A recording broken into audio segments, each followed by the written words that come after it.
Undisputed. We are live from Los Angeles. I'm Jenny Taft, here with Skip Bayless and Shannon Sharp. Good morning. Good morning, good morning. That's it. The Lakers are done.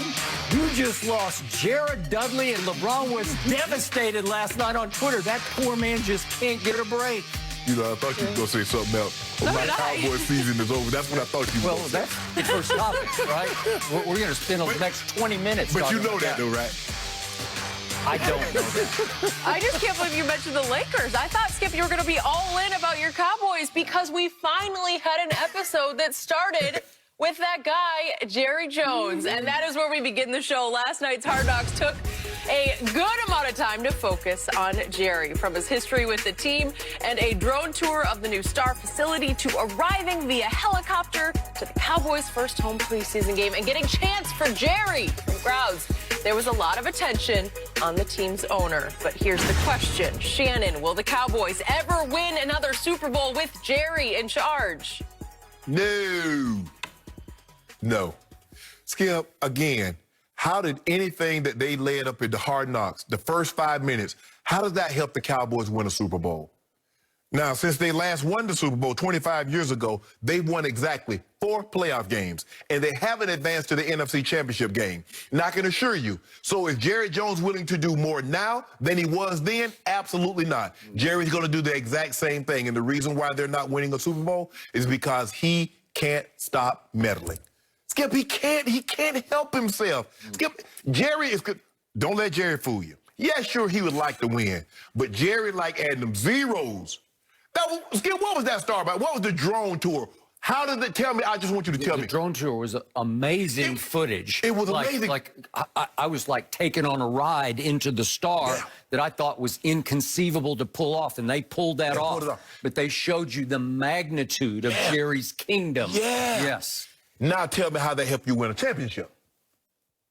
Maybe maybe it helps you recruit free agents. I don't know. And there's nobody going and say, man, I gotta go play for the Cowboys, man, because you know, but they got this state-of-the-art facility, and they got these luxury high-rise and all this going on. That ain't how guys ain't thinking about that, Skip.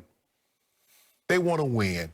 Jerry's in the way meddling. He's sitting in on coaches. Really, Skip? So what did you hire Mike McCarthy for? What is all these guys that you hired to do a job? What is their job if you're sitting in there overseeing them, micromanaging them, doing their job? What is that about? Jerry keeps saying, and Jerry convinced his fans, man, you heard what Jerry? Jerry said he'll spend any amount of money. Jerry do anything except stay out of the way. When I was a little boy, Skip, my brother tell you this, my grandfather used to give me $1 a day. You know what he paid me for, Skip? That was a lot of money. That was a lot of money. Yeah. But guess what he was paying me for, Skip? To stay out of the way. Because he said, Shannon, you might get hurt. I couldn't do it, Skip. I couldn't get the dollar that he would pay me just to stay out of the way. All Jerry has to do is stay out of the way, Skip, and he can't. He cannot do it. And therein lies the problem. Really, the difference is this management, ownership, and how they do business. You think Mr. Kraft sitting in there looking over Coach Belichick's shoulder? You think Clark Hunt looking over Andy Reid's shoulder? You think Steve Bisciotti, the owner of the Ravens, looking over John Harbaugh's shoulder? And Eric DeCosta? Absolutely not. He's like he tell you. Steve will tell you, I hired him to do a job. If I can't trust him to do a job, I need to get somebody else in that position. That's the only problem, Skip. You know it. And it hasn't been the same. They had an opportunity, and yeah, he got a little revisionist history. You know, he started thinking about it. You know, I probably should have put my ego aside and yada, yada, yada when Jimmy was going into the Hall of Fame. Yep. But you and I both know he don't mean that. He's only second-guessing himself because he thought he was going to have a boatload of it. I got 2,500 coaches that can coach this team. And you won 1 Super Bowl. And you had all of those Hall of Famers in their absolute prime, and you only had 1 more Super Bowl to show for it. So, Skip, I don't believe they're going to win a championship. And unfortunately for you, you're going to have to deal with me until they do. We're just going to win the division. That's all we have. Okay, my turn. That'll count.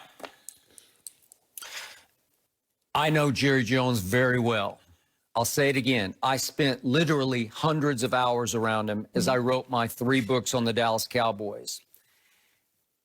And yet, as I sat back watching Hard Knocks last night, watching Jerry reign over his kingdom, reign over the most valuable team in all of sports, including all these soccer/football teams all over the world. This is the most valuable Even the franchise, Yankees.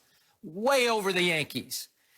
Jerry Jones, speaking of the Yankees, has become the most famous owner in the history of sports, and it ain't even close anymore. He has made us forget about George Steinbrenner, who once upon a time reigned over the New York Yankees, or Ted Turner, maybe before your time, reigning over Atlanta with the because Braves. he had his own TV network. See it? Yep. Yep. And yet Jerry was basking last night. Yeah. This is why he readily accepted, yeah, we'll do Hard Knocks, because he knew he was going to get one big vanity episode. And this was it. This was Jerry in all of his glory. You could see his egomania on display from start to finish. Yep. So I was in awe of watching Jerry Jones, but I was also in mourning, because I do agree with your final conclusion. Your takeaway is it's just going to be so difficult for this franchise to overcome him as the still current owner and operator of the Cowboys, as the general manager, hands-on, running the football part of the franchise. Yep. And the most shocking and horrifying scene was about a 2-second shot very early in last night's episode 3, in which they flash and pan around the room of a day after preseason game coaches meeting, in which they are evaluating the performances of various players all the way down to the 3rd and 4th stringers. Right. And all the coaches are gathered in the big, giant coaches meeting room. And as we pan around the room, I see Jerry Jones sitting right in the middle of the front row of the coaches with his head down taking notes. What are you doing? Seriously? Listen, I did in my second Cowboy book give him credit, some credit that Jimmy despised him getting over the building of that first Super Bowl team, because Jerry was instrumental in pulling off the move of 1992 that put them over the top, and that was the great Charles Haley, acquiring him right out from under a conference rival at that point, the San Francisco 49ers and Carmen Policy. And they had had enough, more trouble than he's worth, and they traded him to the up-and-coming biggest threat to the 49ers of, at that point, Steve Young. Right. And here came the Cowboys, because they finally had somebody you could not block coming off the edge. I'm not so sure the Cowboys might have been the only locker room that could handle him. Okay, you could be right. And, you know, Jimmy contributed to that, and Michael Irvin contributed to that, and finally even Barry Switzer, where he just connected with Charles. But the point was, that worked. And Jerry's fingerprints were all over that move, because he's a plunger. He's a salesman. He can figure things out. But that wasn't really a football analysis move. He didn't have to decide Charles A was good. He just, everybody knew Charles A was good, exactly. right? Yeah, exactly. Okay, so last night it struck me that this man has gone completely over the edge into egomania. Right. Did you see the footage of him walking out to the first open practice where they filled their little stands? I think they hold like 12,000 people there at the Star, indoors, but they packed the stands, and you could see Jerry, Stephen, and Jerry Jr. They're becoming chips off the old block. They're going to be hard to handle also, because they're just going to slowly take over from Dad, right? So the three of them are walking out into the crowd, and boy, we got a full house. We got a great crowd. And Jerry walks out, and they are chanting, Jerry, Jerry. And I'm thinking, Springer? No, Jones. It's Jerry Jones they're chanting for. He loved it. He's just eating it up. He's basking. You can just see him. He's just basking. They're chanting my name. And it made me hark back to that moment that I first met him, that night in 1989, the Saturday Night Massacre, it was called, in Dallas, when Jerry somehow bought the Cowboys out from under far more deep-pocketed investors trying to buy the team at that point, in large part because the former owner, Bum Bright, decided to pick this interloper from Arkansas, this quote-unquote hick from the sticks, because the hick from the sticks wanted to fire Tom Landry, and Bum Bright did not like Tom Landry because he had cold-shouldered him the whole time that Bum had owned the team. Coach Landry was a god. Okay, well, he was a god, but he was a arm's length god. You don't come, he wouldn't even give him the time of day, Bum Bright told me for my book, at Christmas parties, wouldn't acknowledge him. And Bum, when he first met him, tried to actually suggest a play that he might run in a game. No. That was the end of that deal, right? That was a no-no. Okay, so that's the Jerry Jones that I got to know early on.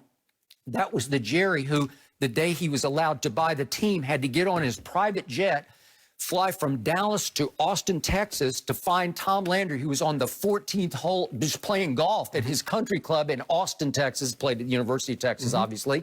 They had to pull him off the golf course, and they came in, and he took him into the sales office of the addition that he lived in, and sat him down because it was a Saturday and nobody was in there at the moment. And he sat him down and told him, "Coach, I'm moving in a new direction with my guy, Jimmy Johnson. I played with him at the University of Arkansas, blah, blah, blah." And that was Jerry's, like, it was Christmas Eve for Jerry at the press conference that night, while Dallas was in mourning over the loss of Tom Landry. Correct. So Jerry got off to a horrible start. And yet Jerry's never had any shame at all. No. Jerry just like, damn the torpedoes, I'm going forward. In fact, it reminds me a little bit of Giannis shooting air balls from the free throw line or from three. He'll shoot air balls and it just doesn't bother him a bit. He'll come right down and jack up another one. And maybe it'll go in and maybe he'll make 12 in a row. Yeah. That's Jerry Jones because he has no shame. If he, as he often says, F's it up. Right. He just throws up his. I'm a billionaire. I got the most valuable team in sports. What do I care? Right. We'll get him again next game. Yep. We'll get him tomorrow. We'll get him next year. Yes. Right? So they just keep doing the same things over and over again. And I was also horrified by comments he made a week